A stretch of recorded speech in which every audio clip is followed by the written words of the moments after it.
Contemporary young people on the right may be described in many ways: transgressive, ostracized, principled, unpopular, free-thinking, reactionary, traditional. However accurate, and perhaps damning, one thinks these are, there is one label that greatly worries me: joyless. At first glance, this charge seems ridiculous. How, one might ask, could the people of Pepe, the movement of Milo, the cult of Kek lack joy? The right consistently flaunts shibboleths both in person and online, pulling no punches when mocking the sacred cows of our age. Right-leaning young people are awash with ironic memes that call out the contemporary plagues on Western society with humor. If nothing else, you have to admit that today's young right has fun. But mockery and irony are far cries from true, abiding joy. Joy is an essential aspect of human flourishing, and a posture of mockery and irony is diametrically opposed to the experience of joy. In his masterwork, the Summa Theologica, St. Thomas Aquinas argues that joy proceeds from love. This is a sensible position, for man takes the most joy in that which is most beloved. There are two causes of love. The first is the presence of a thing that is loved, e.g., being with one's family. The other cause of joy is because a thing loved realizes its proper good. Say, when a friend weds a beautiful and virtuous bride. For Aquinas, the deepest form of joy, spiritual joy, is caused by charity, or the love of God, and thus can be experienced despite negative surroundings. This means that the truest joy is profound and abiding, not needing a perfect world, but instead resting on properly ordered love of those things that really are deserving of love. This sort of joy is in dangerously short supply. Many on the right, especially those who identify as alt-right, spend massive amounts of time rejoicing in the pain of those whom they disagree with. The fact that videos about libtard meltdowns and butthurt crying Hillary voters have far more views than videos about Shakespeare, Alexis de Tocqueville, and Dante's Commedia should tell us something. Young conservatives and reactionaries, much as they flail their hands at the death of Western civilization and the loss of wisdom, do very little in the way of actually preserving the beauty and truth underlying this great tradition. If joy is truly a result of love, man must be careful to develop the right affections in his breast. Right now, many on the right seem hell-bent on cultivating affection for dank memes rather than for truth, goodness, and beauty.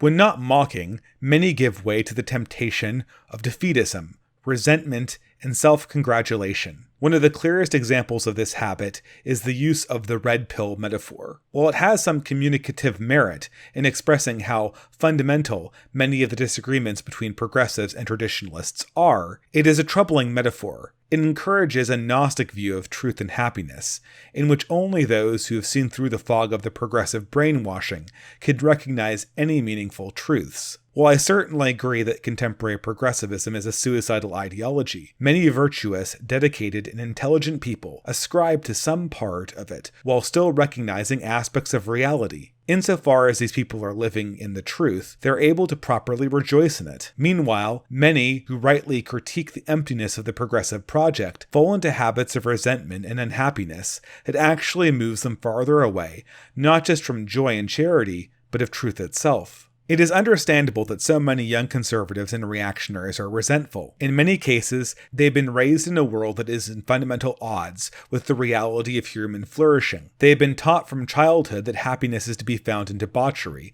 selfishness, and relativism. Coming from broken homes, attending broken schools, and being fed by broken media, they have come to traditionalism not through natural lived practices, but instead through disillusionment with progressivism. They have been tormented by the living hell that progressivism, feminism, multiculturalism, cultural Marxism, and all other forms of modernism have created in their perverse image and likeness. Progressivism is a destructive force that breaks apart all that is human, causing all true love, caring, and friendship to turn inward until only the completely autonomous and meaningless self and power relations with other selves remains. The sophistry of progressivism must be unequivocally rejected on all fronts. However, the right cannot stop there. The journey from pain and unhappiness to flourishing does not end in negation. Instead, this journey finds its fulfillment in affirmation of and rejoicing in the truth.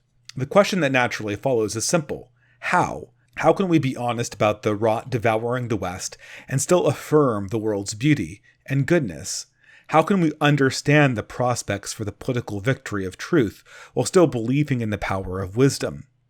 How, in short, do we live in this world and still have joy? I humbly propose that we look to the examples of the past. While it is true that no historical figure has ever faced precisely the challenges that we do, many have lived in times of great upheaval and loss. Socrates flourished in an Athens that put him to death for philosophizing. St. Augustine wrote to defend against hedonism and paganism as Rome burned. St. Thomas More gladly served his murderer King Henry VIII, a megalomaniac who crippled the practice of the true religion across England to this day. There are many examples of figures rejoicing, despite the odds, but I would like to hold up one in particular, Gilbert Keith Chesterton. Born in 1874, Chesterton saw in modernism of his day the monster it has since become. As a Catholic convert and a critic of atheism, Islam, first-wave feminism, and many other intellectual movements, Chesterton is an easy friend to the Jacobite reader. He understands that fallacies do not cease to be fallacies because they become fashions, and that progress is not a comparative of which we have not settled the superlative. The reason G.K. Chesterton is so important to the right today is that his writings express a deep joy about life. This joy is not superficial, but is simply the natural result of his love for reality. And he did not simply display this joy, he worked to spread it to others. His critique of self-referential modernist conceptions of joy still packs the punch today that it did when it was first published. He writes, "Do not enjoy yourself. Enjoy dances and theaters and joyrides and champagne and oysters. Enjoy jazz and cocktails and nightclubs. If you can, enjoy nothing better. Enjoy bigamy and burglary and any other crime in the calendar in preference to the other alternative, but never learn to enjoy yourself." This injunction by Chesterton may seem on first glance to be at odds with Aquinas' understanding of joy, but on further inspection, it becomes clear that Chesterton is in dialogue with the angelic doctor. Chesterton is not singing the praises of bigamy and burglary, he's instead presenting a ladder of lovability. For Aquinas, all that exists is good, although some things are extremely disordered. While the perfect man would love only what is best, we are all imperfect and in need of guidance and growth. Thus, Chesterton is calling on the reader to find the highest love he has and to encourage its growth. Applied practically, this means that to bring people to traditional ways of thought and life, the right should not focus on breaking down the beliefs of moderates and progressives. Instead, we should show our countrymen that there is a better way. This is not a political action, at least not in the modern sense of the word. Instead, it is made up of human actions. We should learn from Alistair MacIntyre that traditions are passed on only through lived practices.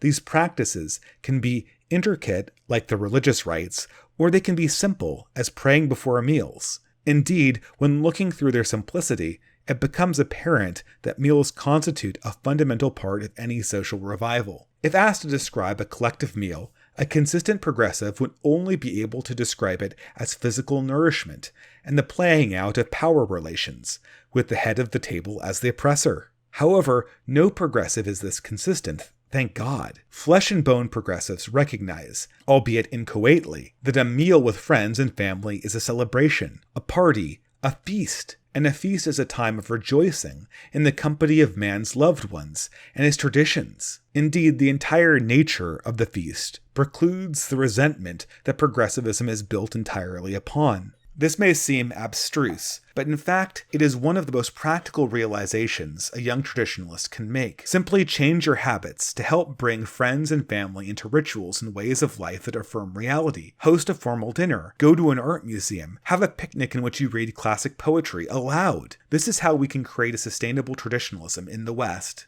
What I am advocating here is not asceticism, but communally gathering around all that is true, good, and beautiful. Politics is ordered towards promotion of the common good. Thus, in order to engage in politics, we all must first have a love for the good. We cannot base the rejuvenation of our dying civilization upon a shared animosity. For as Chesterton reminds us, the true soldier fights not because he hates what's in front of him, but because he loves what is behind him.